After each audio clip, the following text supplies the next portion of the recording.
ধর্ষকদের প্রোটেক্টর হচ্ছে রাজ্যের পুলিশ মন্ত্রী মমতা ব্যানার্জি। তিনি ধর্ষকদের আশ্রয়দাতা, কারণ তিনি কাকদ্বীপের ঘটনাতে বলেছিলেন যে সম্পূর্ণ ধর্ষণ হলে 20,000 টাকা আর হাফ ধর্ষণ হলে 10,000 টাকা দেওয়া যেতে পারে। তিনি অভয়ার ঘটনার পরে, যার 1 বছর 9 আগস্ট হবে, তিনি বলেছিলেন বাবা মা চাইলে তো আমি 10 লাখ দিতেই পারি।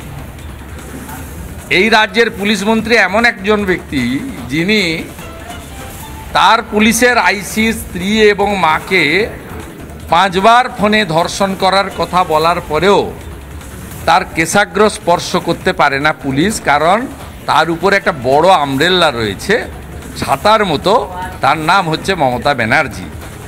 স্বাভাবিকভাবে এই যে মডেল, সেই আরজিকর মেডিকেল কলেজের সঞ্জয় হতে পারে, মনোজিৎ মিশ্র হতে পারে, কালিয়াগঞ্জের জাভেদ হতে পারে, বা মাটিগাড়ার সাদ্দাম হতে পারে।